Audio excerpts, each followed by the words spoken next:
যে তাজাওয়াজুল ওয়াদুদ আল ওয়ালুদ ফাইন্নি মুকাসিরুম বিকুমুল উমাম, তোমরা কি করো, খুব বেশি সন্তান জন্ম দেয় এবং খুব বেশি মাতৃস্নেহ আছে এমন নারীকে কি করো, বিয়ে করো। ওয়াদুদ আল ওয়ালুদ, ওয়াদুদ মানে যার বেশি মাওয়াদ্দা আছে, ওয়াদ্দা প্রেম আছে, প্রেমময়ী নারী, ঠিক আছে, যে স্বামীকেও বেশি ভালোবাসবে, স্বামীকেও খুব বেশি ভালোবাসার সুযোগ দিবে, এবং একই সাথে আল ওয়ালুদ, যে খুব বেশি ওয়ালাদ মানে সন্তান আওলাদ জন্ম দিবে। ঠিক আছে, এটা হলো হাদিসের ভাষা, মনে রাখবেন বিয়ের ক্ষেত্রে এটা একটা গুরুত্বপূর্ণ কনসেপ্ট। এখন এগুলা কিভাবে নির্ধারণ করবেন যে কোন নারী প্রেমময়ী, কোন নারী সন্তান বেশি মানে জন্ম দিবে বেশি, এটা বুঝতে হবে তার মা এবং তার ফুফু, তার খালা, এদের সন্তান সন্ততি কেমন সেটা দিয়ে বুঝতে পারবেন যে ওই নারী বেশি সন্তান জন্মদাতে মানে জন্ম দিবে কিনা, এটা নির্ধারণ হবে। আরেকটা ব্যাপার যেটা যে খুব বেশি প্রেমময়ী কিনা, সেটাও ওই যে যে নারীর মানে মা ফুফুদের সন্তান মানে ইয়ে বেশি, বাচ্চা কাচ্চা বেশি, এরা সন্তানদের প্রতি খুব বেশি স্নেহ করেন, খুব বেশি লালন পালন করছেন, এজন্যই তো সন্তান বেশি। এবং এরা স্বামীদেরকে খুব বেশি কাছে ফিরতে সুযোগ দিছেন, কাছে ফিরতে সুযোগ দিছে বলেই তো এদের সন্তান বেশি হয়েছে, তাই না? তো এটা একটা ব্যাপার, এটা ওইভাবে বুঝা নিতে হইব আর কি।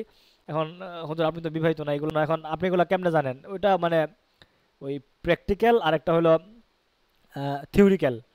ঠিক আছে, তো এটা হলো মানে থিওরির আলোকে এটা বোঝা, বা এটা মানে কিতাবি ইলম আর কি। তো কিতাবাদি থেকে এগুলো জানা যায়, বোঝা যায়, বিভিন্ন মুফাসসির, মুহাদ্দিস এবং ফকিহদের বিভিন্ন আলোচনা এবং বিশ্লেষণ থেকে এই ধরনের ব্যাখ্যা উঠে আসে। ঠিক আছে, তো তাজাওয়াজুল ওয়াদুদ আল ওয়ালুদ হাদিসের তাৎপর্যটা এরকম যে তোমরা কি করবে, খুব বেশি প্রেমময়ী এবং সন্তান জন্ম দেয় এমন নারী কি করবে, বিয়ে করবে। কিভাবে এগুলো নির্ধারণ করবে সেটা আপনাদেরকে বলে দিছি। কেন এর বিশেষ গুরুত্ব হলো ওই যে আল্লাহ রসুল বলছেন মানে ফাইন্নি মুকাসিরুম বিকুমুলি উমাম, মানে ইয়াউমাল কিয়ামা, এরকম আর কি, যে কিয়ামতের দিন বা কাল হাসরে আমি উম্মতের আধিক্যতা নিয়ে কি করব, গর্ব করব। ফাইন্নি মুকাসিরুম বিকুমুল উমাম, ঠিক আছে। তো উম্মতের আধিক্যতা নিয়ে আল্লাহ রসুল কি করবেন, গর্ব করবেন। মানে আমি কাল হাসরে বলতে পারবো যে দুনিয়াতে যত নবী আসুক না কেন, আমার উম্মত তো অনেক অনেক বেশি, আমার উম্মতের শেষ নাই, এত বেশি পরিমাণ উম্মত নিয়ে আমি জান্নাতে যাব। ঠিক আছে, এটা হলো মানে আল্লাহ রসুল সাল্লাহ সাল্লামের চিন্তা, ইয়া উম্মাতি ইয়া উম্মাতের এটা একটা গুরুত্বপূর্ণ অংশ। মানে আল্লাহ রসুল সাল্লাহ সাল্লাম কাল হাসরে মানে যখন তাকে মানে যখন হাসর উত্থিত হবেন, তখন তো সবাই তো বলবে ইয়ানাফসি ইয়ানাফসি। তো আল্লাহ রসুল সাল্লাহ সাল্লাম কি বলবেন, ইয়া উম্মাতি ইয়া উম্মাতি।